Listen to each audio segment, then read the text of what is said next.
హగ్గయిలో హగ్గయి 2:7 చదువుకుంటున్నాం. 2:7 నేను అన్యజనులందరినీ కదలింపగా అన్యజనులందరి యొక్క ఇష్ట వస్తువులు తేబడును. నేను ఈ మందిరమును మహిమతో నింపెదను. దేవునికి స్తోత్రము కలుగునుగాక. నేడు ఉన్నటువంటి మందిరము కంటే ఈ మందిరాన్ని దేవుడు ఎలాగ నింపుతానంటున్నాడు? తన మహిమతో నింపును. కనుక తన మహిమ కొరకు మనము కనిపెట్టడము ఎంతో శ్రేష్టము. అదే హగ్గయి 2:9 మనం చదువుకున్నట్లయితే,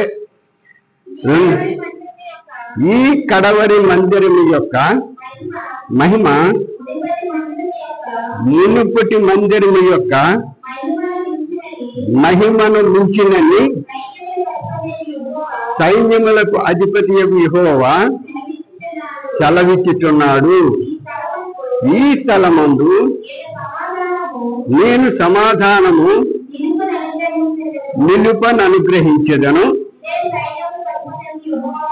ఇదే సైన్యములకు అధిపతి యెహోవా వాక్కు అంటే మాట. ఆయన మనకు మాట ఇస్తున్నాడు. మునుపటి మందిరము కంటే ఈ మందిరాన్ని తేజస్సుగా నింపుతానని చెప్తున్నాడు. చూడండి, ఇక్కడ ఈ కడవరి మందిరము యొక్క మహిమ మునుపటి మందిరము యొక్క మహిమను మించినని సైన్యములకు అధిపతి యెహోవా చెప్తున్నాడు. దేవునికి స్తోత్రం.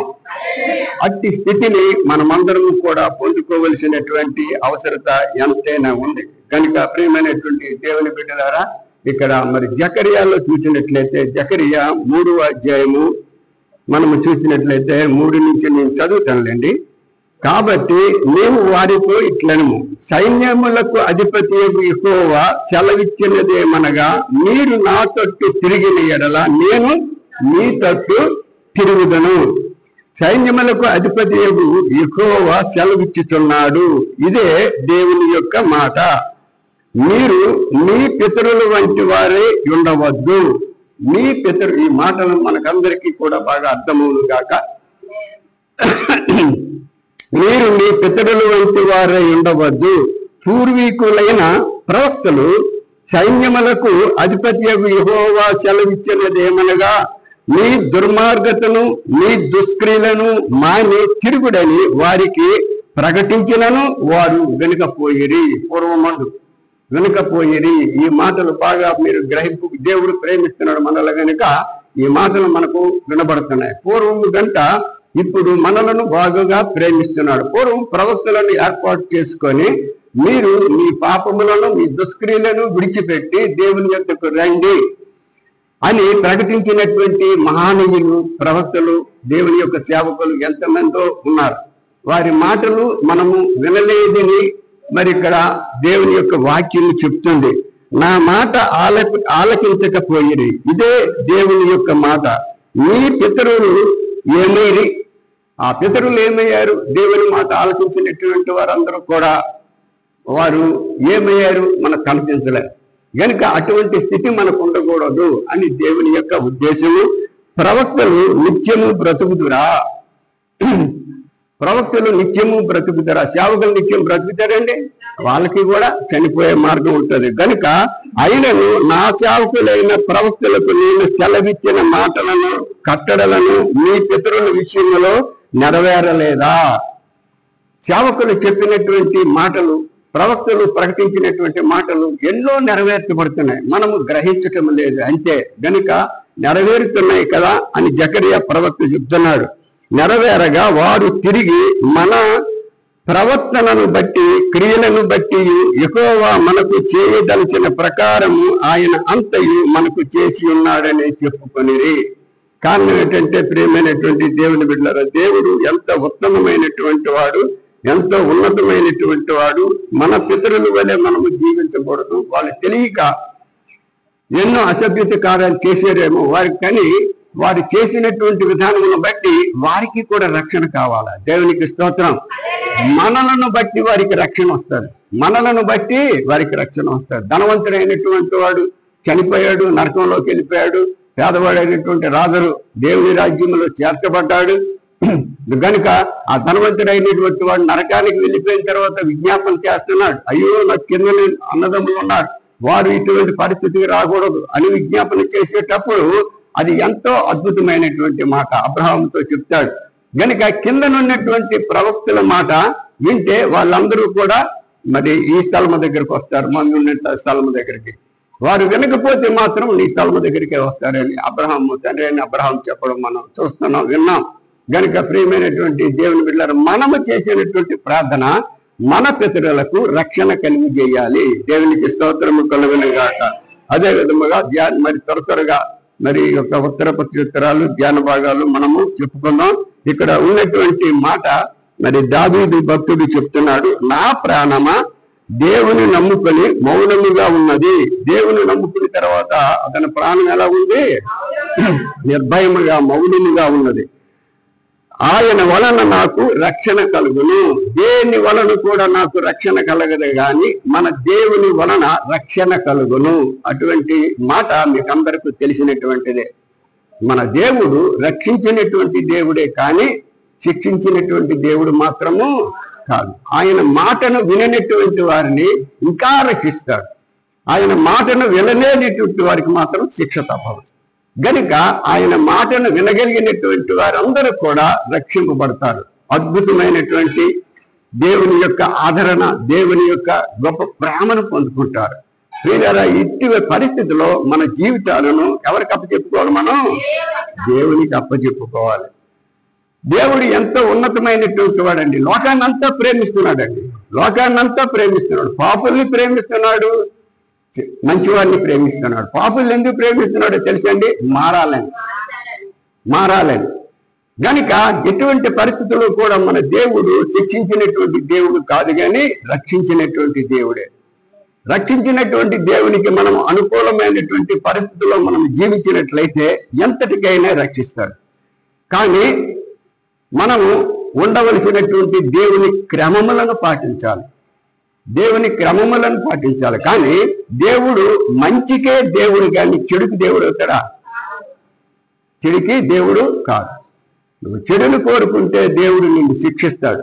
మంచిని కోరుకుంటే దేవుడు నిన్ను రక్షిస్తాడు. ప్రియమైనటువంటి దేవుని బిడ్డలారా, ఇక్కడ చూడండి, ఇక్కడ మరి రెండో మాట చెప్తున్నాడు, ఆయనే నా ఆశ్రయ దుర్గము, ఆయనే నా రక్షణకర్త, ఎత్తైన నా కోట, ఆయనే, నేను అంతగా కదిలింపబడను. దేవునికి స్తోత్రం.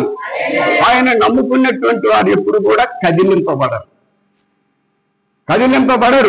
ఆయన పిలిచేసారికి వస్తాడు. ఆయన ఎందున్నటువంటి వారికి పిలిచేసారికి వస్తాడు. ప్రియమైనటువంటి దేవుని బిడ్డలారా, నా అనుభవంలో ఎన్నో అనుభవిస్తున్నాను. ఎన్నో ప్రమాదాలు, ఎన్నో భయంకరమైనటువంటి అపవాది కలతలు, ఎన్నో దేవుని యొక్క వాక్యము నుంచి దూరపరచాలని అపవాది ఎన్నో కలతలు పెట్టి ఎన్నో భయంకరమైనటువంటి స్థితులు పెట్టినప్పటికీ కూడా మరి ఎటువంటి పరిస్థితుల్లో కూడా వాడు నన్ను నాశనం చేసి, వాక్యానికి దూరం చేసి, ప్రార్థనకు దూరం చేయాలని ఎంతో ప్రయత్నించినప్పటికీ కూడా మనం ఏం చేయాలి? దేవునిని నమ్ముకొని ఉండాలి. ఆయనే మనలను రక్షిస్తాడు. దేవునికి స్తోత్రం. కనుక అటువంటి పరిస్థితుల్లో మరి ఇక్కడ ఉన్నటువంటి మాట ఇక్కడ ఉంది. మరి 5వ మాట చూస్తే, నా ప్రాణమా దేవుని నమ్ముకొని మౌనముగా నుండుము, ఆయన వలననే నాకు నిరీక్షణ కలుగుతున్నది అని ఇక్కడ చెప్తున్నాడు. 8వ మాట చూస్తే, జనులారా ఎల్లప్పుడూ ఆయన యందు నమ్మికయించుడు. ఏటుంచాలమ్మా? అందరు చెప్పండి, ఎవరికి ఏటుంచాలి? మనం ఎవరి యందు? దేవుని యందు నమ్మికయించుడి, ఆయన సన్నిధిని మీ హృదయములు కుమ్మరించుడి. దేవుడు మనకు ఆశ్రయము. దేవునికి స్తోత్రం. దేవుడు మనకు ఆశ్రయము. కనుక ప్రేమైనటువంటి దేవుని బిడ్డలారా, ఎవరు కూడా మనకు ఆశ్రయం ఉండరు కానీ దేవుడు మాత్రము మనకు ఆశ్రయముగా ఉండగలిగినటువంటి వాడని మనము తెలుసుకోవలసినటువంటి అవసరత ఎంతైనా ఉంది. మరి ధ్యాన భాగంలో మనం చూసినట్లయితే, ధ్యాన భాగంలోకి వెళదాం.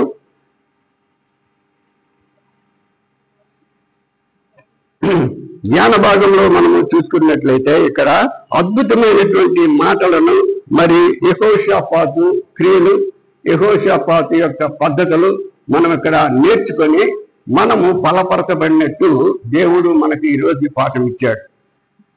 ప్రియులారా గమనించండి, యెహోషాపాతు యొక్క జీవితము దేవుని యందు నమ్మిక ఉంచుకున్నటువంటి వాడు యెహోషాపాతు. దేవునిని విడిచిపెట్టకుండా ఉన్నటువంటి వాడు యెహోషాపాతు. దేవునికి భయభక్తులు కలిగినటువంటి వాడు యెహోషాపాతు. భయము కలిగి పాపము చేయలేనటువంటి వాడు యెహోషాపాతు. అటువంటి యెహోషాపాతు దేవుని క్రమములను పాటిస్తూ దేవుని యొక్క క్రియలను కూడా నడిపిస్తున్నాడు. దేవునికి స్తోత్రం. ఆయన దేవుని పనులను నడిపిస్తున్నాడు. ఈ మాటలు మీరు ఎందరైతే ఉంటారో వాళ్ళందరూ కూడా ఇప్పుడు అదృష్టాన్ని పొందుకుంటారు. ప్రియమైనటువంటి దేవుని బిడ్డలు, ఇక్కడ మనం చదువుకున్నాం చూడండి. ఇక్కడ 20వ వచనం నుంచి చదువుకున్నాం. 20వ అధ్యాయము 20వ వచనం నుంచి, అంతటా వారు ఉదయముననే లేచి తెకోవ అరణ్యమునకు పోయిరి. వారు పోవుచుండగా యెహోషాపాతు నిలవబడి, యూదావారులారా, యెరూషలేము కాపరస్తులారా, నా మాట వినుడి. మీ దేవుడైన యెహోవాను నమ్ముకొనుడి, అప్పుడు మీరు స్థిరపరచబడుదురు. ఎవరు నమ్ముకోమంటున్నాడని యెహోషువ? దేవుడు నమ్ముకుంటున్నాడు. ఇక్కడ నాకు ఈ మాట యెహోషాపాతు చెప్పినటువంటి మాట చిన్నది నాకు అసహ్యం కలిగించింది. మన దేవుడైన యెహోవాను అనాలా, మీ దేవుడైన యెహోవాను అనాలా అని అనాలే. గనుక ఇతను లాస్ట్ లో చిన్న శాపం పొందుకున్నాడు. ఎప్పుడైనా సరే ప్రియులారా, మనము దేవుణ్ణి నమ్మి నమ్మి నమ్మి ఏమాత్రము తడబడి వచ్చినా మనము లాస్ట్ లో శిక్ష పొందుకోక తప్పం. యెహోషాపాతు కూడా శిక్ష పొందుకున్నాడు. గనుక ఇక్కడ యెహోషాపాతు దేవునిలో నడిచినటువంటి వాడే, భక్తుడే, మహా దేవుని క్రమములను పాటించినటువంటి వాడే. ఇక్కడ చెప్తున్నాడు, ప్రజలందరినీ పిలిచి ఏమని చెప్తున్నాడు అంటే, నీ దేవుడని యెహోవాను నమ్ముకున్నది అని చెప్తున్నాడు. ప్రియులారా గమనించండి, యెహోషాపాతుకు ఉన్నటువంటి ఈ యొక్క మర్మములు ఏంటంటే, యెహోషాపాతు క్రమములు పాటించినటువంటి దినాలను బట్టి ఇక్కడ మనము 20వ అధ్యాయంలో చూస్తే, ఇది అయిన తరువాత మోయాబీయులు, అమ్మోనీయులు, మోయానీయులలో కొందరు దండెత్తి యెహోషాపాతు మీదకి వచ్చిరి. దేవుని యొక్క క్రమములో ఉన్నటువంటి వాడు, దేవునికి భయభక్తులు కలిగినటువంటి వాడు, దేవుని నమ్ముకున్నటువంటి యెహోషాపాతు మీదకి అమ్మోనీయులు, తర్వాత మోయాబీయులు, వీరందరూ కూడా మోయానీయులలో కొందరు దండెత్తి అంటే యుద్ధానికి యెహోషాపాతు మీదకి వచ్చారు. యెహోషాపాతు మీదకి వచ్చేటప్పుడు అంతలో కొందరు వచ్చి, సముద్రము ఆవల నుండి సిరియనుల తట్టు నుండి గొప్ప సైన్యం ఒకటి నీ మీదకి వచ్చుచున్నది, చిత్తగించుము. వారు అసాసోన్ తామారు అను ఎంగేడీలో ఉన్నారని యెహోషాపాతులకు తెలియజేసిరి. అందుకు యెహోషాపాతు భయపడి యెహోవా యొద్ద విచారించుటకు మనస్సు నిలుపుకొనెను. దేవునికి స్తోత్రం. యెహోషాపాతుకు భయము కలిగేటప్పుడు ఏం చేశాడండి? ఆయన రాజుల దగ్గరికి వెళ్ళి, నా పిల్లగా యుద్ధాన్ని చేయడానికి వస్తున్నారు అని రాజులతో చెప్పగలిగాడా? లేదంటే అధిపతులతో చెప్పగలిగాడా? లేదంటే ఉన్నటువంటి పెద్ద పెద్ద వారితో అందరినీ కూడా, అమ్మో నాకు యుద్ధానికి వస్తున్నారు. మనకి కూడా యుద్ధాలు జరుగుతాయి. భారతదేశానికి, పాకిస్తాన్కి, ఇంకా ఉన్నటువంటి ఇతర దేశాలతో యుద్ధం జరిగేటప్పుడు అక్కడ ఇతర దేశాలని సహాయం కోరుకుంటారు. ఇతర దేశాలని సహాయం కోరుకొని వాళ్ళ దగ్గర సహాయం పొందుకొని గెలవాలని ప్రయత్నిస్తూ ఉంటారు. ఎవరు కూడా ఒకరికొకరు సహాయం కోరుకుంటూ వారి సహాయముల ద్వారా ఏదో పొందాలనుకుంటారు. ఈ రోజుల్లో మనం చూసినట్లయితే మనము కూడా నాయకుల సహాయం పొందుకోవాలి, ప్రధానమంత్రుల సహాయం పొందుకోవాలి, ముఖ్యమంత్రుల సహాయం పొందుకోవాలి, లేదంటే మనకంటే ఆస్తిపరులైనటువంటి వారి ద్వారా సహాయం పొందుకోవాలి అని మనం ఎదురు చూస్తూ ఉంటాం. ఎటువంటి పరిస్థితుల్లో ఎదురు చూస్తూ ఉంటాం. మనం ఏది చేసుకోవాలన్నా సరే ప్రభుత్వం సహాయం పొందుకోవాలి అని ఎక్కువ తాపత్రయపడతా ఉంటాం. ఏ సహాయం పొందుకున్నా సరే మనకు జరగవచ్చు, జరగకపోవచ్చు, కానీ ప్రార్థన పూర్వకంగా కొందరు వెళ్తారు కనుక దేవుడి మీద భారం వేసి వెళ్ళినటువంటి వారికి అందరికి జరుగుతూనే ఉంటది. దేవునికి స్తోత్రం. గనుక ఇక్కడ యెహోషాపాతు మాత్రము ఎవరి సహాయం కూడా కోరుకోలేదు. ఎవరి సహాయం కోరుకున్నాడు? దేవుని యొక్క సహాయము కోరుకున్నాడు. దేవుని సహాయం కోరుకొని దేవుని యొక్క మందిరములోనికి వెళ్ళాడు. ఇక్కడ ప్రియులారా మరి ఇదే విధముగా హిజ్కియా కూడా జరిగినటువంటి విధానం మనం చూస్తున్నాం. హిజ్కియా కూడా ఆయన మీద కూడా దండెత్తి వచ్చారు. దండెత్తి వచ్చినప్పుడు అక్కడ మరి సెన్హెరీబు అని మరి దండెత్తి వచ్చేటప్పుడు ఆ రాజు సైన్యాన్ని తీసుకొని వచ్చి ఆ హిజ్కియా మాటలు వినకండి అని అక్కడ ప్రజలకు చెప్తాడు. ఆయన దేవుడు మనల్ని రక్షిస్తాడు అంటారు కానీ కాదు. ఇదిగో మేము అన్ని దేశాలు ఒక 10-15 దేశాలు వాడించేసిన తర్వాత వాళ్ళు ఏమీ చేయలేకపోయారు. అయినా మీ దేవుడు ఏం చేస్తాడయ్యా అని హిజ్కియాతో చెప్పేటప్పుడు హిజ్కియా తన బట్టలు చింపుకొని కన్నీటితో దేవుని ఆలయంలో ప్రార్థన చేస్తాడు. ప్రార్థన చేసేటప్పుడు దేవుడు అతను మొర వింటాడా? వింటాడు. ఎలాగంటే దేవా అన్య దేవతలు కలిగినటువంటి అందరినీ కూడా వారు అన్ని దేశాలు నాశనం చేశారు. ఎందుకంటే వారి దేవతలు నిజమైన దేవుళ్ళు మాత్రము కానీ కాదు, కానీ నిజమైన దేవుడు అయిన నిన్ను కూడా వాళ్ళతో పోలుస్తున్నాడు అని చెప్పేటప్పుడు దేవుడు ఆయనకు గొప్ప సహాయాన్ని ఇస్తాడు. దేవునికి స్తోత్రం. ప్రియమైనటువంటి దేవుని బిడ్డలారా, ఈరోజు మన జీవితాల్లో కూడా దేవునికి అప్పచెప్పుకోవలసినటువంటి అవసరం ఉంది. ఎటువంటి సమస్యలైనా, ఎటువంటి బాధలైనా, ఎటువంటి బంధువులైనా తీర్చగలిగినటువంటి వాడు మన దేవుడని ఈరోజు మనకు భరోసా ఇస్తున్నాడు. ఆయన మన ప్రార్థనలకు జవాబిస్తానంటున్నాడు. మన బలహీనతల యందు ఆయన సహాయం చేస్తాడు. మనకు అక్కరల యందు ఆయన సహాయం చేస్తాడు. మన లేమిలో సహాయం చేస్తాడు. మనకున్నటువంటి అక్కరలను బట్టి, అప్పుల బాధలను బట్టి, శరీరంలో ఉన్నటువంటి బాధలను బట్టి, కరువులను బట్టి సమస్తము కూడా సహాయం చేస్తాడు. వివాహములు సహాయం చేస్తాడు, చదువులో సహాయం చేస్తాడు, ఇంకా ఉన్నటువంటి అనారోగ్యములతో ఉన్నటువంటి వారికి సహాయం చేస్తాడు. నీకేదో కొదువు ఉందా, కొదువులో సహాయం చేసినటువంటి వాడు మన దేవుడు. హిజ్కియాకు సహాయం చేసినటువంటి దేవుడు మనకెందుకు సహాయం చేయడు? యెహోషాపాతుకు సహాయం చేసిన దేవుడు మనకెందుకు సహాయం చేయడు? ఇతను ఏం చేశాడండి? యెహోషాపాతు భయపడి ఎవరి దగ్గరికి వెళ్ళాడు? దేవుని దగ్గరికి వెళ్ళాడు. దేవునికి స్తోత్రము కలుగును గాక. ఇక్కడ మనం చూసినట్లయితే రెండో దినవృత్తాంతాలు 20:12 నుంచి చదువుదాం. మా దేవా, నీవు వారికి తీర్పు తీర్చవా? మా మీదకు వచ్చు ఈ గొప్ప సైన్యముతో యుద్ధము చేయుటకు మాకు శక్తి చాలదు. ఏమి చేయుటకును మాకు తోచదు. అబ్బా, నీవే మాకు దిక్కు అని ప్రార్థన చేశాను. దేవునికి స్తోత్రం. ఈ ప్రార్థనను నువ్వు ఎప్పుడైనా ఉపయోగించావా?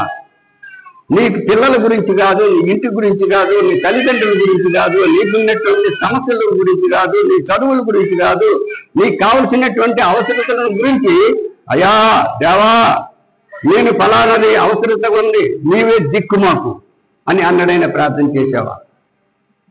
ఈ ప్రార్థన కలిగినటువంటి వారైతే విజయవంతంగా కార్యాలు సాధిస్తారు. కానీ రాత్రి ఒక మాట నేను చెప్పాను. మళ్ళీ చెప్తున్నాను చూడండి. ఒక వ్యక్తికి కాలుకు దెబ్బ తగిలేటప్పుడు ఎక్కడికి వెళ్ళాడండి?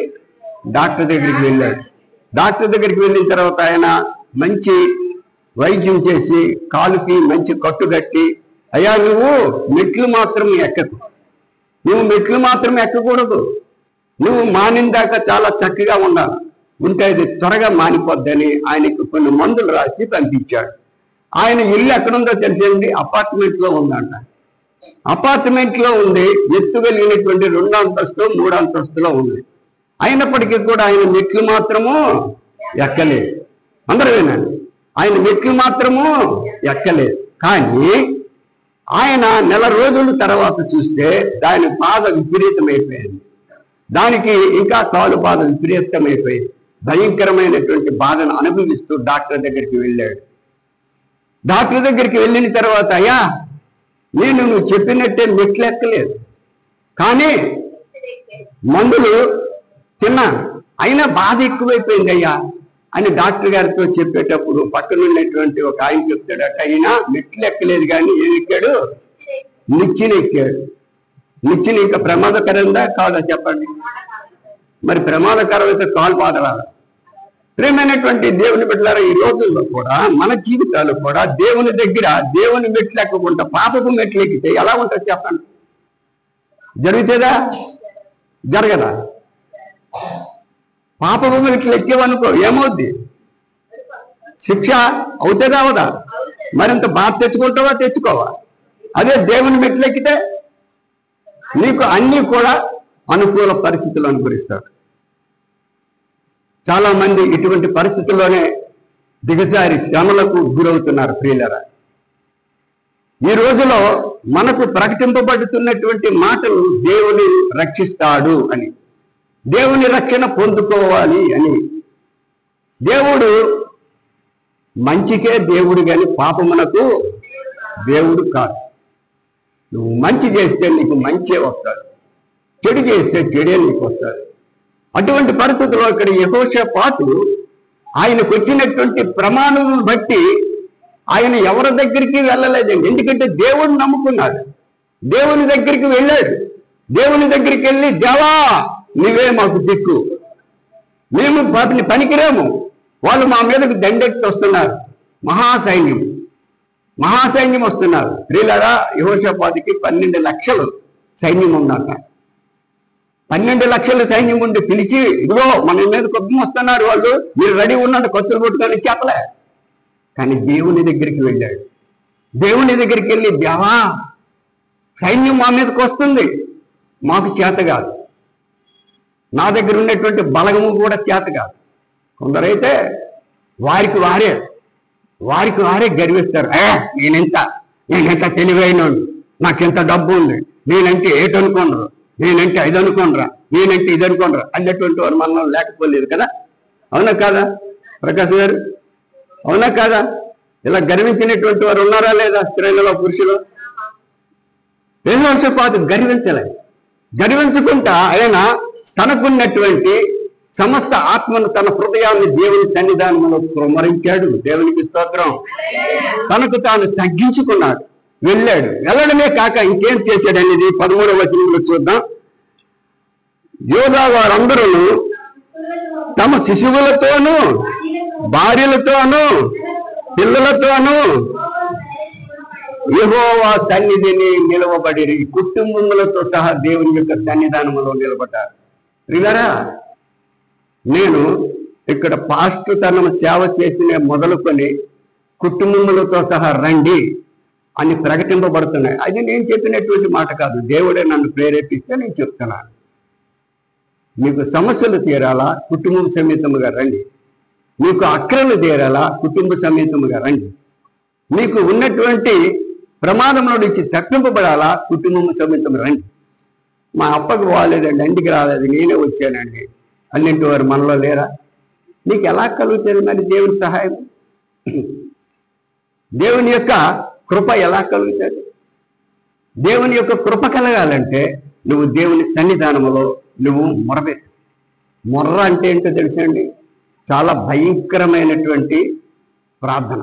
అంటే దేవునితో మాటలు, గుండె కరిగిపోయినట్టు. ఒకరు చనిపోయారు అనుకోండి, మనం ఎంత ఏడుస్తామండి, గుండె పగిలిపోద్దా లేదా? అటువంటి గుండె పగిలిన ప్రార్థన మనము దేవునికి చేయాలి. ఎప్పుడైతే అటు విధమైనటువంటి దేవునికి ప్రార్థన చేస్తామో ఆ ప్రార్థన, ప్రియులారా గమనించండి, ఉపాధి పనికి వెళ్ళినప్పుడు మీరు ఎలా వెళ్తారండి? తట్ట, పార, గుణపం లేకుండా వెళ్ళిపోతారా? కోతకెళ్తే ఏం పట్టుకెళ్తారు? పొడవలు పెట్టుకెళ్తారు.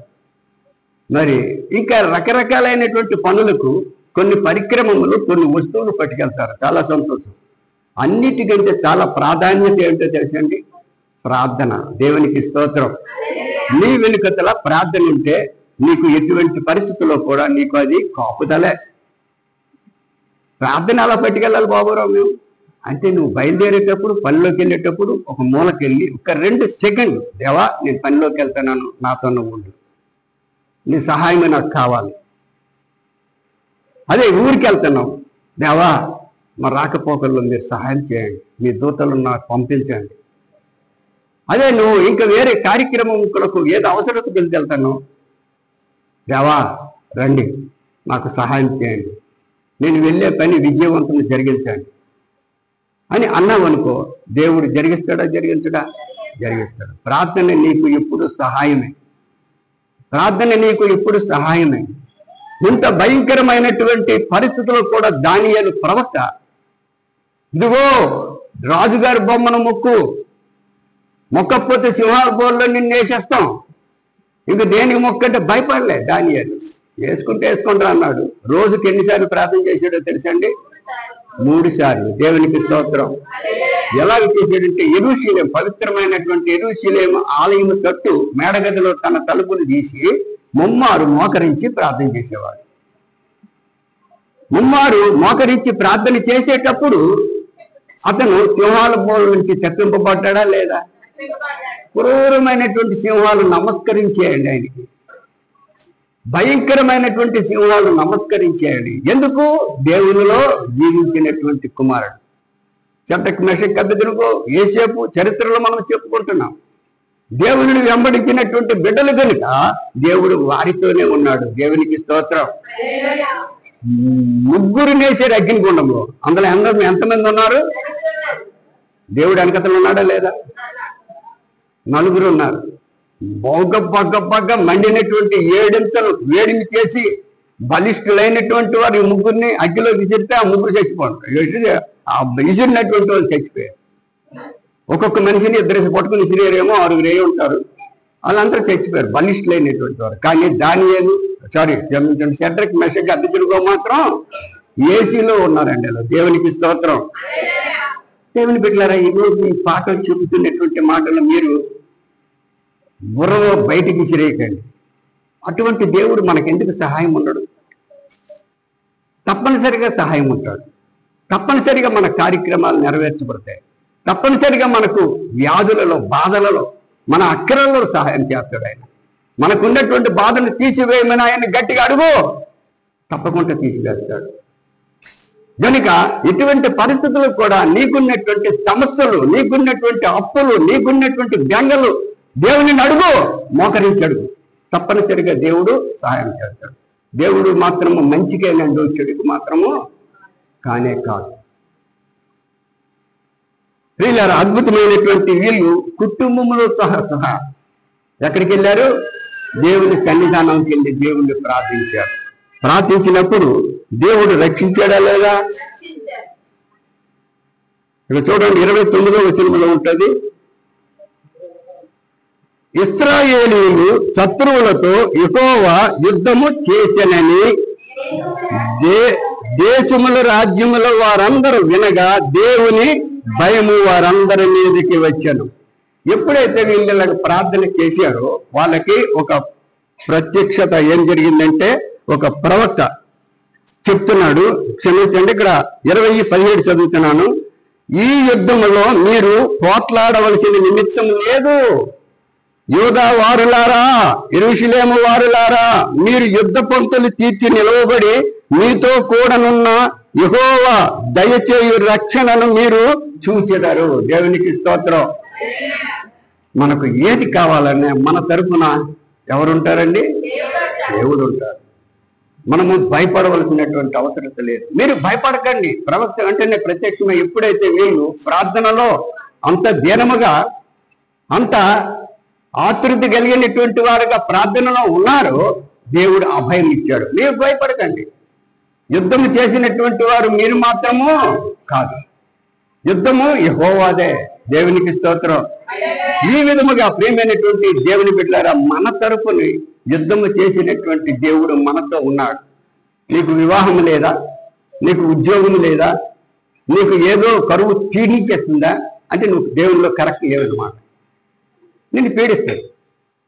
దేవుని ఆలయానికి వచ్చి దేవుని మాటలు ఆలకించుకుంటూ ఇంటికి వెళ్ళిపోతున్నావా? నిన్ను పీడిస్తాయి సాతాను. దేవుని నువ్వు మాటలు ఆలకించి నీ హృదయంలో భద్రపరుచుకుని వెళ్ళు, సాతాను నీ దగ్గరికి రావు, కాలిపోతాయి. దేవునికి స్తోత్రం. కాలిపోతాయి. నీ సమస్యలు తీరాలంటే దేవుని మాటలు ఆలకించు. నీకున్నటువంటి బాధలు పోవాలంటే దేవుని మాటలు ఆలకించు. నీకున్నటువంటి దండలు పోవాలంటే దేవుని మాటలు ఆలకించు. నీకున్నటువంటి భయంకరమైనటువంటి పరిస్థితులు మారాలంటే దేవుని మాటలు ఆలకించు. మోకరించు, ప్రార్థన చేయి. అద్భుతమైనటువంటి ఆదరణ కలుగు. కనుక ఇక్కడ మీరు భయపడని అవసరం లేదని చెప్పి యుద్ధం యెహోవాదే అని చెప్పేటప్పుడు యెహోవా ఈ ప్రజల తరపున యుద్ధం చేశాడు. దేవునికి స్తోత్రం. యుద్ధం చేసినటువంటి విధానాన్ని మనం చూస్తున్నాం. ప్రియమైనటువంటి దేవుని బిడ్డలారా, ఇక్కడ జకర్యాలో జకరియా 4వ అధ్యాయము 6-7 వచనాలు మనం చూసినట్లయితే, జకరియా 4వ అధ్యాయము 6-7 వచనములు. అప్పుడు అతడు నాతో ఇట్లనెను, జెరుబ్బాబెలునకు ప్రత్యక్షమగు యెహోవా వాక్కు ఇదే, శక్తి చేతనైనను బలము చేతనైనను కాక నా ఆత్మ చేతనే ఇది జరుగునని సైన్యములకు అధిపతియగు యెహోవా సెలవిచ్చెను. దేవునికి స్తోత్రం. గమనించారా? మీ శక్తులు, మీ జ్ఞానాలు, మీకున్నటువంటి తెలివులు, మీకున్నటువంటి బలములు పనికిరావు. ఏదైనా నా ఆత్మతోనే జరిగించబడతారు. మనం అనుకుంటాం, ఒరే ఫలానోడు లేకపోతే మనం ఏమైపోతాం. లేదు, దేవుని యొక్క సహాయమే. ఫలానా ఆవిడ లేకపోతే మనం ఏమైపోతాం అనుకుంటాం. మనం అది దేవుడు ఇచ్చినటువంటి సహాయమే. ఇటువంటి సహాయాలన్నీ కూడా మనం పొందుకునేటప్పుడు ఎవరిని మహిమపరచాలా? దేవుణ్ణి మహిమపరచాలా. అద్భుతమైనటువంటి దేవుని ఎప్పుడు కూడా మనము మెలకువగా ఉండి ఆయన యొక్క శక్తి మీద, ఆయన యొక్క ప్రేమ మీద మనము నమ్ముకునుట ఎంతో శ్రేష్టం. నమ్ముట నీ వలనైతే నమ్మువానికి సమస్తము కూడా సాధ్యమే అని దేవుడు భరోసా ఇస్తున్నాడు. దేవుడిచ్చినటువంటి హామీ, దేవుడిచ్చినటువంటి గొప్ప శక్తి కలిగినటువంటి మాటలను మన హృదయంలో భద్రపరుచుకోవాలి. ప్రియులారా, ఈ రోజుల్లో చాలా మంది సమస్యలతో ఉండొచ్చు, వారి కుటుంబ సమస్యలతో ఉండొచ్చు, పిల్లల సమస్యలతో ఉండొచ్చు, లేదంటే ఏదో అక్కరు కావలసినటువంటి సమస్యలతో ఉండొచ్చు. ప్రార్థించండి, కుటుంబంతో సహా ప్రార్థించండి. దేవుడు తప్పనిసరిగా మీకు దర్శిస్తాడు, మీకు దర్శిస్తాడు, సమస్య తీరుస్తాడు, బాధలు తీరుస్తాడు, అన్ని తీరుస్తాడు. కానీ దేవుడు మంచికి దేవుడు అండి, చెడుకు మాత్రం దేవుడు కాదు. గనుక ఇక్కడ అద్భుతమైనటువంటి మాటలు అపోస్తుల కార్యములో మనం చూసినట్లయితే, అపోస్తుల కార్యములో 3:12 చూసినట్లయితే, పుట్టినది మొదలుకొని ఉన్నటువంటి వాడు, ఒక కుంటివాడు శృంగారం అనే దేవాలయంలో ఉన్నాడు. అపోస్తుల కార్యం ఇంటికి వెళ్ళి చదువుకోండి, 3వ అధ్యాయం చదువుకుంటే తెలుస్తుంది మీకు. పుట్టినది మొదలుకొని కుంటివాడు అక్కడ ఉన్నాడు. అక్కడ ఉండేటప్పుడు ఆ కుంటివాడు మధ్యాహ్నం కాలంలో పేతురు, యోహాను ఆలయంలోకి ప్రవేశిస్తారు. ప్రవేశించేటప్పుడు ఆ కుంటివాడు అంటే ఆ కుంటివాడిని కొంతమంది మోసుకొని వచ్చి ఆ శృంగారమైన దేవాలయం ముందు పెడుతున్నారు. దాని పేరు ఏం పేరండి? దేవునికి స్తోత్రం.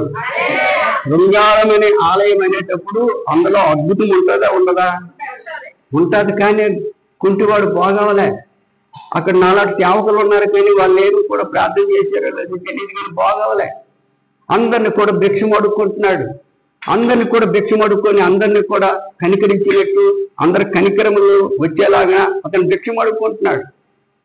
మరి శృంగారం అనే దేవాలయంలో ఆయన దేవునికి మహిమపరుస్తూ భిక్షం అడుక్కుంటున్నాడు. కనుక వచ్చినటువంటి వారు అందరూ కూడా వేస్తున్నారు. ఆయనకి ఎటువంటి అదృష్టం వచ్చిందో తెలుసండి. ఆయనకు గొప్ప అదృష్టం వచ్చిందండి. అదృష్టం ఏం అదృష్టం వచ్చిందో తెలుసా? దేవుని మాటలు, ఆలయంలో నుంచి వచ్చినటువంటి మాటలు బయట వింటున్నాడు. దేవునికి స్తోత్రం. ఆలయంలో కూర్చున్నటువంటి వారు వింటున్నారో లేదో తెలియదు, కానీ బయట కూర్చొని దేవుని మాటలన్నీ ఆలకిస్తున్నాడు. ప్రతిరోజు ఆయన్ని అక్కడ పెడుతున్నారు. ఆయన అక్కడ పెడుతుంటే ఆయన ఏం చేస్తున్నాడు? భిక్షం అడుక్కుంటున్నాడు. కానీ దేవుని మాటలు మాత్రము ఆయన ఆలకిస్తున్నాడు. దేవుని ఆలయంలో ఉన్నటువంటి వారు ఆలకించకపోని కానీ, ఆ వాళ్ళు మేలును పొందుకుంటున్నారో లేదో పోని కానీ, ఆ భిక్షగాడు మాత్రము దేవుని మాటలు ఆలకిస్తూ దేవుని తట్టు లీనమైపోతున్నాడు. గనుకనే ఆ శృంగారమైన దేవాలయంలోకి ఎవరు వచ్చారు? పేతురు, యోహాను. వాళ్ళ దగ్గర ఏమైనా దొరుకునేమని 2 చేతులు చాపాడు. ఎంత బహుమానం అందుకున్నాడండి. సొట్టపడిపోయినటువంటి చేతులు, కాళ్ళు, అంగవైకల్యం కలిగినటువంటి వారిని ఏ డాక్టర్లు కాదు ఎవరైనా బాగు చేయగలరా? ఎంత డబ్బు పెట్టినా బాగవుతాడా? బాగవడు. ఇప్పుడు మన అంగవైకల్యం వాళ్ళు మన పేటలో ఉన్నారు, చిన్న బిడ్డలు ఉన్నారు, వాడిని ఎవరిమైనా మనం బాగు చేయగలమా అంత కనికరం వచ్చినా? కానీ అటువంటి అదృష్టాన్ని ఆ కుంటివాడు పొందుకున్నాడు. ఆ కుంటివాడు అటువంటి అదృష్టాన్ని పొందుకున్నాడండి. వారి దగ్గర ఏమేమి దొరుకుతుందో, ధనమూలముగా దొరుకుతుందేమో అని చేతులు చేపట్టేటప్పుడు, యథావిధిగా ఆనవాయితీ ప్రకారం చేతులు చేపట్టేటప్పుడు పేతురు గారు అంటారు, మా దగ్గర వెండి బంగారం లేవు, కానీ మాకు కలిగినది మేము ఇస్తున్నాము అని చెయ్యి పట్టుకొని యేసు నామంలో లే అని తిరిగి లేచిపోయాడండి. దేవునికి స్తోత్రం. ఎంత డబ్బు సంపాదించినా అది బాగు చేసుకోగలదా? చక్కగా బాగు చేసుకున్నాడు. బాగు చేసుకునేటప్పుడు అక్కడ ఉన్నటువంటి నాలాట సేవకులకు కోపం వచ్చేసింది. అక్కడ ఉన్నటువంటి కొంతమందికి యూదులకు కోపం వచ్చేసింది. కోపం వచ్చేసి వాళ్ళ మీద మెచ్చుకోవాలా తిరగబడతారండి. ఆ ఆలయంలో ఉన్నటువంటి వారందరూ కూడా ఆశ్చర్యం పొందుకునేటప్పుడు పేతురు గారు అన్నటువంటి మాటలు మనం చూద్దాం. పుట్టి మీద మొదలుకున్నటువంటి అదే 12వ వచనం చూద్దాం. పేతురు దీన్ని చూచి ప్రజలతో ఇట్లనెను, ఇశ్రాయేలీయులారా, మీరు దీని విషయమై ఎందుకు ఆశ్చర్యపడుతున్నారు? మా సొంత శక్తి చేతనైనను భక్తి చేతనైనను నడువను వీనికి బలం ఇచ్చినట్టుగా మీరెందుకు మా తట్టు తేరి చూస్తున్నారు? అందరూ కూడా దేవుని బిడ్డలారా, ఇశ్రాయేలీయులారు అంటే దేవుని బిడ్డలారా వినండి. మా శక్తితోనో మా బలముతోనో వీడికి స్వస్థత వచ్చింది అనుకుంటున్నారా? ఎందుకు అలా చూస్తున్నారు? మీరు తెలియదా యేసు ప్రభు అంటే? మీకు యేసు ప్రభు తెలియదా? యేసు నామంలో తను స్వస్థత పెడిచాడు. దేవునికి స్తోత్రం. చాలా మంది అంటారండి, కొంతమంది దగ్గరికి నేను ప్రార్థనకు వెళ్ళేటప్పుడు, బాబురో భలే స్వస్థత, నా గుడి జల్లు మాట్లాడాడు. నేనెందుకంటే స్వస్థిస్తాను? నేనిస్తానా? ఎవరిస్తారు? దేవుడు ఇస్తాడు. కనుక ప్రియులారా, మీలో కూడా అటువంటి శక్తిమంతులు లేకపోలేదు, ఉన్నారు.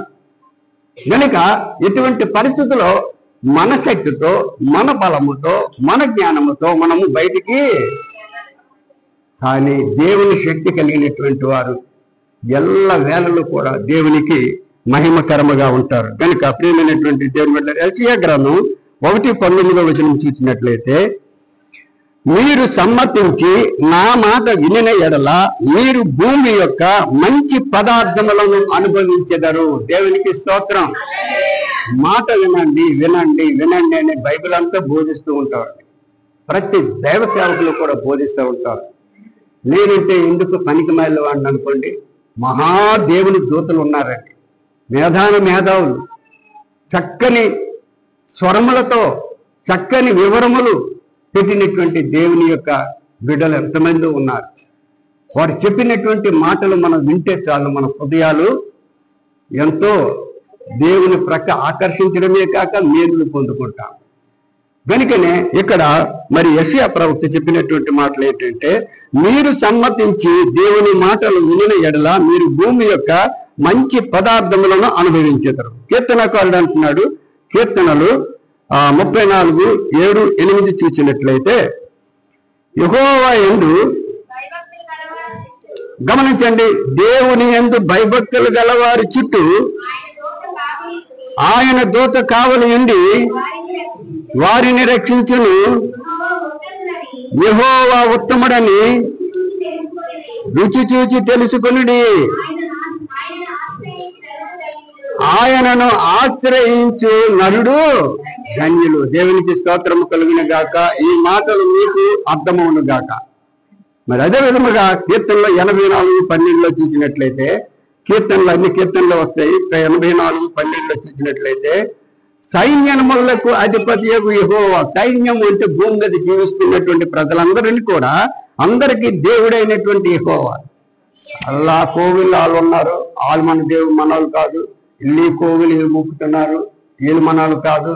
అల్లక్కడ వాళ్ళు పెట్టుకున్నారు, అదంతా ఆయన చూసుకుంటాడు. కానీ అంతటికీ కూడా దేవుడు ఒకడే. ఆ దేవుడు చెప్తున్నాడు, సైన్యములకు అధిపతి యెహోవా నీ యందు నమ్మకముంచు వారు ధన్యులవుతారు. దేవుని యందు మనం ఏముంచుకోవాలమ్మా? నమ్మకం ఉంచాలా. కీర్తనలో 85:7 చూసినట్లయితే 86 అండి, 86:7 వచనం, నీవు నాకు ఉత్తరం ఇచ్చువాడు. అంటే మనము మొరపెట్టేసరికి ఆయన మనకు సహాయం చేయగలిగినటువంటి దేవుడు గనుక నా ఆపత్కాలమందు నేను నీకు మొర్ర పెట్టేదను. యెహోషాపాతు ఆపత్కాలంలో మొర్ర పెట్టాడు కనుకనే విజయం పొందుకున్నాడు. శత్రువులందరినీ కూడా నాశనం చేశాడు.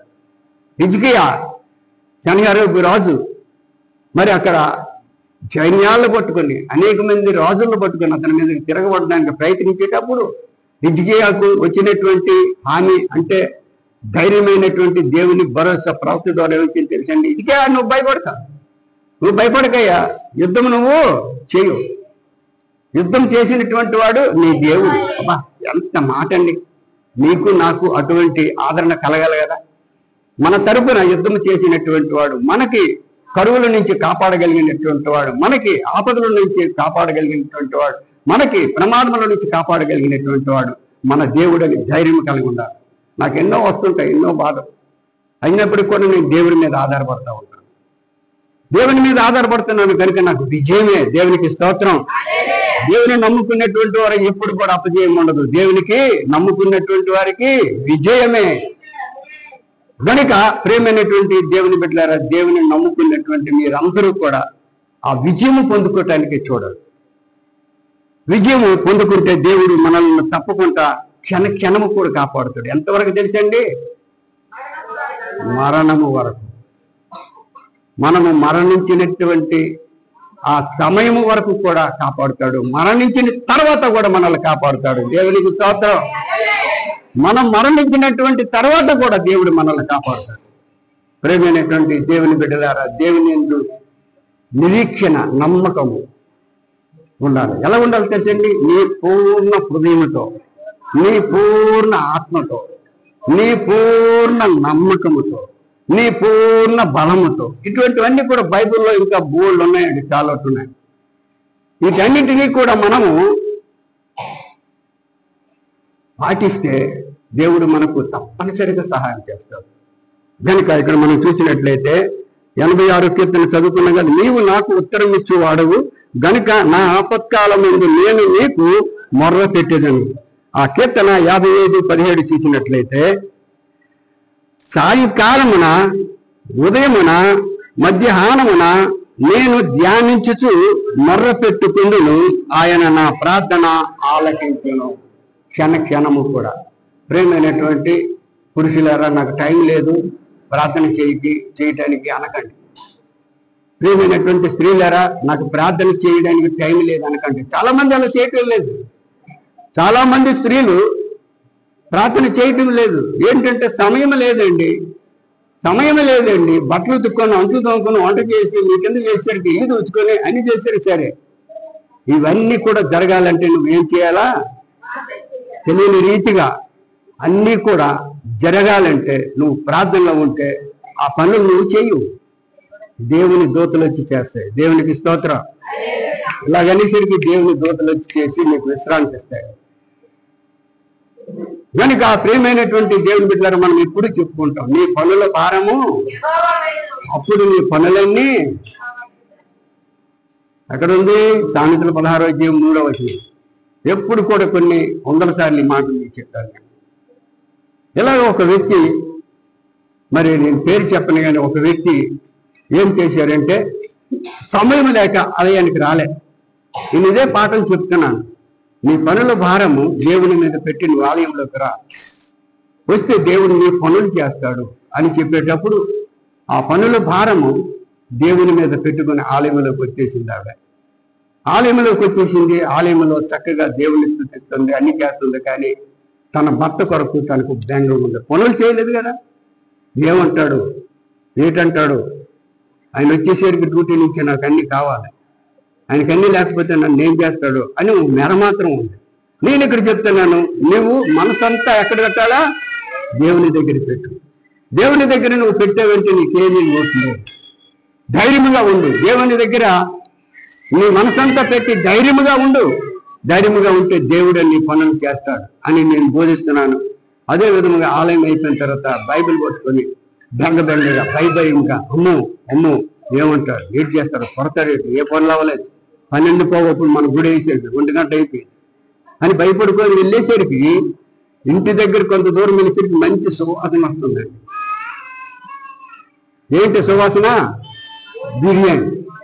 వాళ్ళ చెల్లి తల్లి వచ్చి భర్త వచ్చి చక్కగా వంటలు చేస్తున్నారు. దేవునికి స్తోత్రం. గుడికి వెళ్ళిందిరా మనల్ని కనుక మనం చేద్దాం రండి అని చక్కగా చేస్తున్నారు. ఎంతో సంతోషించింది. అని జరిగిందా లేదా? అదే విధముగా మనకి కూడా జరిపిస్తాడండి దేవుడు, తప్పనిసరిగా జరిపిస్తాడు. ఇక్కడ హిజ్కియా యుద్ధం చేయలే, దేవుని దూతల ద్వారా అనేకమైనటువంటి 185,000 మంది దూతలు సంహరించారు. ఈ యుద్ధాన్ని చేయడానికి వెళ్తామనేసరికి వీళ్ళు వెళ్ళేసరికి అన్ని శవాలే కనబడుతున్నాయి, కానీ ఎవరితో యుద్ధం చేస్తారు? దేవుని యొక్క మహాకృప అంతే. ఒక్కొక్క పనిలో లీనమైపోయేటప్పుడు నేను భయంగా వెళ్ళి దేవుని మీద భారం వేసుకొని వెళ్తానండి. అటు నుంచి సంతోషంగా వస్తాను. దేవునికి స్తోత్రం.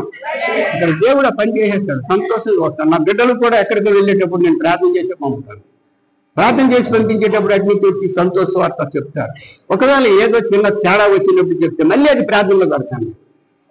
అటు విధమైనటువంటి విశ్వాసం కలిగినటువంటి వారిని మనం జీవిస్తే దేవుడు మనకెందుకు సహాయం చేయడు? ఇక్కడ అదే యెహోషాపాతు శత్రువులను అంతమందిని కూడా యుద్ధముతో మరి వాడించేటప్పుడు ఇక్కడ 29 చూస్తే, ఇశ్రాయేలీయులు శత్రువులతో యెహోవా యుద్ధము చేసినని దేశముల రాజ్యములు వారందరూ వినగా దేవుని భయము వారందరి మీదకి వచ్చాను. దేవునికి స్తోత్రం. దేవుని బిడ్డలు దేవుని బిడ్డలలాగా ఉండాలండి. ఎప్పుడు దేవుని బిడ్డలలా ఉంటారో మనలను చూసినటువంటి ప్రతి ఒక్కరూ భయపడాలి. ఆయన దేవుని నమ్ముకున్నటువంటి వాడండి, ఆయన జోలు వెళ్ళకూడదు.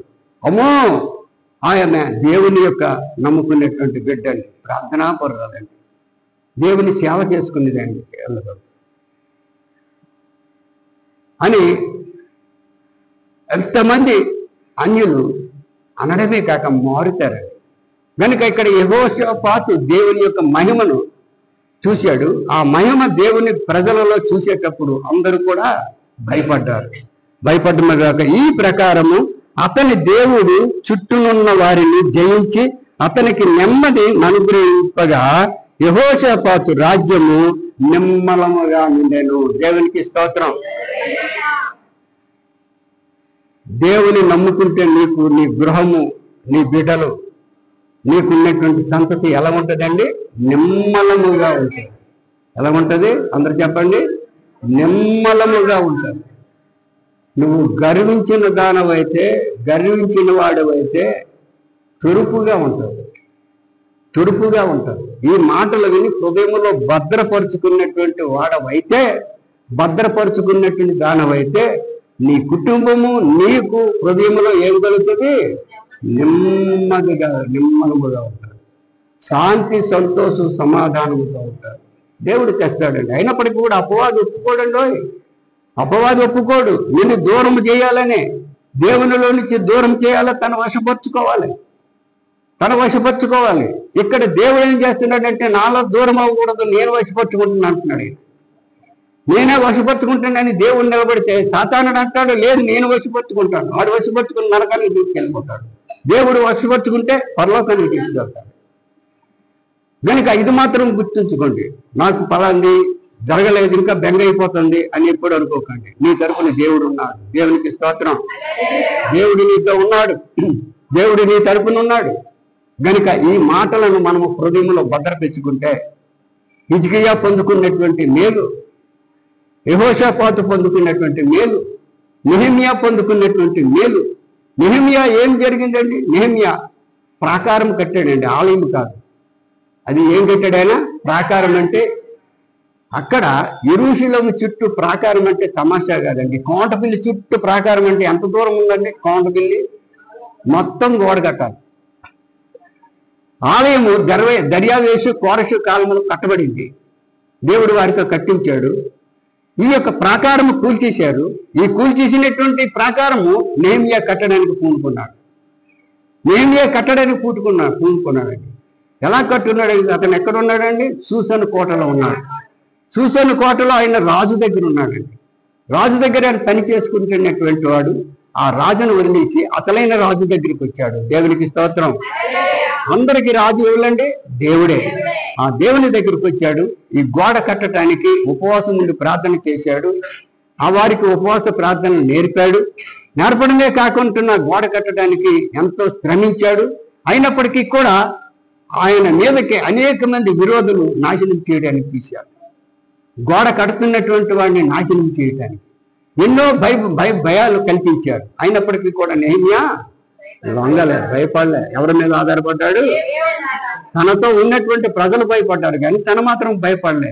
పిచ్చోలు, మన తరపున ఉన్నటువంటి వాడు మహాబలుడు, మన తరపున ఉన్నటువంటి వాడు మహాబలుడు, ఆ బలుడైనటువంటి వాడు మనతో ఉన్నాడు అనేసరికి వారి యొక్క కుట్రలు పన్నినటువంటి వారి కుట్రలన్నీ కూడాను దేవుడు ఏం చేశాడు? నాశనం చేసేసాడు. అదే విధముగా గమనించండి, ఏలియా గేహజీ కొండ మీద ఉన్నారు. ఏలియాని కొట్టుకెళ్ళిపోవడానికి వేల మంది సిరియన్లు వచ్చారు. తెల్లవారి ఇతను ఆ ఏలియా తాలూకా దాసుడు చూసేసరికి ఆ పర్వతము చుట్టూ ఎవరున్నారు? విరోధులు, సైన్యం ఉన్నారు. పర్వతము చుట్టూ సైన్యం ఉన్నారు. సైన్యం ఉండి వీరిని ఏలియాని వాళ్ళని ఎత్తుకెళ్ళిపోవడానికి వచ్చాడు. తొందరగా వచ్చాడు. దైవజనుడా ఏం చేద్దాం, ఇలా వచ్చేసారు బోల్డ్ మంది, వీళ్ళందరూ కూడా చాలా ఎక్కువ మంది ఉన్నారు అని భయపడ్డాడండి అతను పనివాడు. ప్రియమైనటువంటి దేవుని బిడ్డలారా, దేవుని మీద దృష్టి లేనటువంటి వారందరూ కూడా భయపడతారు. ఇక్కడ గేహజీ భయపడ్డాడు. భయపడినటువంటి గేహజీకి ప్రవక్త ఏం చేసాడో తెలిసండి, దేవా ఇది కళ్ళు ఒకసారి తెరిపించండి అని చెప్పేసరికి వీళ్ళు అలా ఉంచండి, కానీ వారి చుట్టూ 12,000 మంది ఊహలతో దేవుని దూతలు ఉన్నాయి. దేవునికి స్తోత్రం. అటువంటి సహాయం మనం పొందుకోవాలి ప్రియులారా. అటువంటి బలమును మనం పొందుకోవాలి. చెడుకి ఎప్పుడు త్రోవ ఇవ్వకండి. చెడుకి ఎప్పుడు త్రోవ ఇవ్వకండి. మంచికి త్రోవ ఇవ్వండి. మంచిని చేయండి. మంచిగా మార్చండి. అనేక మందిని దేవుని ఆలయంలోకి నడిపించండి. మనకు దేవుడు నూతనమైనటువంటి ఆలయాన్ని ఇచ్చాడు. మునుకున్న ఆలయము కంటే ఇప్పుడు ఆలయము చక్కగా మన అధికారి వారి ద్వారా, మన ద్వారా నిర్మింపబడుతుంది. అటువంటి ఆలయంలో మన ఆత్మను కుమ్మరించాలా లేదా? అందరూ చెప్పరేటి? మన హృదయాలు కుమ్మరిస్తే మనకు అనుకూలమైనటువంటి పరిస్థితులు అన్నీ కూడా విజయాలే పొందుకుంటాం. దేవునికి స్తోత్రం. మన ఆలయం విస్తరింపబడును గాక. కనుక ప్రియమైనటువంటి దేవుని బిడ్డలారా, అట్టి పరిస్థితుల్లో మనం జీవిస్తూ మన దేవునికి అంగీకారముగా మన కుటుంబాలు దేవుడు ఆశీర్వాదకరంగా చూసేలాగా మనం జీవించాలని హెచ్చరిస్తూ ఈ కొద్ది మాటలతో ముగిస్తున్నాం. మరి చిన్న ప్రార్థన చేసుకుందాం. పరిశుద్ధుడైన మా తండ్రి, వందనాలు స్తోత్రాలు చెల్లించుకుంటూ సమయాన్ని సమర్పించుకుంటున్నాం. ఇప్పుడు ప్రభా, ఇదిగోనైనా నీవు మాకు ఇచ్చినటువంటి హామీ, భరోసా, ధైర్యం కలిగినటువంటి మాటలు, యెహోషువను యెహోషాపాతును ధైర్యపరిచినటువంటి వాడు, యెహోషువను ధైర్యపరిచినటువంటి వాడు, మోషేను ధైర్యపరిచినటువంటి వాడు, హిజ్కియాను ధైర్యపరిచినటువంటి వాడు, సమస్త నీ బిడ్డలను, నీ భక్తులను, ప్రవక్తలను, నీ విశ్వాసులను ధైర్యపరిచినటువంటి మా దేవ, అటువంటి మాటలు మాకు ఇచ్చావు కనుక అటువంటి మేము ధైర్యమును పొందుకుంటూ మా జీవితాలను కొనసాగించుకుంటూ నీ యొక్క వెలుగులో మమ్మల్ని నడిపించండి ప్రభువా. చీకటిలో కాదు, వెలుగులో నడిపించండి. మేము చీకటికి పాత్రలము కాదు, వెలుగు సంబంధికులుగా మమ్మల్ని నడిపిస్తున్నారు. స్తోత్రాలు చెల్లించుకుంటున్నాం. ఒకవేళ చీకటి ప్రాప్తికి సమీపస్తులు ఉంటే ఇప్పుడే ఈ క్షణంలోనే నీ నామములో మార్చబడును గాక. నాయనా, అద్భుతమైనటువంటి ఆశ్చర్యమైనటువంటి మా జీవనోపాధి మేము చచ్చిన వరకు మాకు ఆశ్చర్యకరంగా ఉండాలని చక్కని మాటలు మాకు ఇచ్చావు. ఆ మాటలను మా హృదయంలో భద్రపరుచుకుంటూ మూట కట్టుకుని మా హృదయంలో మేము జీవించుటకు సహాయం చేయండి. మా మరణము వరకు మా దేవుడు గనుక ప్రభా, అపవాది యొక్క కలతలతో మేము చిక్కబడకుండా నీ యొక్క వెలుగుతో మేము ప్రకాశించి అనేక మందిని నీ ఆలయానికి నడిపించే శక్తిని దయచేయండి. ఈ లైవ్లో చూస్తున్నటువంటి బిడ్డలందరినీ కూడా వారిని, వారి కుటుంబాన్ని జీవించండి. వారికి యొక్క అవసరతలను తీర్చండి. వారికి ఉన్నటువంటి సమస్యలు తీర్చండి. వారికి ఉన్నటువంటి సమస్తమైనటువంటి బాధలను, శరీర బాధలను తీసివేయమని ప్రార్థిస్తున్నాం. ఈ విధంగా తండ్రి మా సంఘాన్ని అభివృద్ధి పరచండి. మా సంఘంలో ఉన్నటువంటి అనేక మంది నీ యొక్క క్రమములను పాటిస్తూ అనేక ఆశీర్వాదములతో నింపుదల దయచేయమని యేసు పరిశుద్ధ నామములో మరి వేడుకుంటూ ప్రార్థిస్తున్నాం తండ్రి. దేవునికి స్తోత్రం.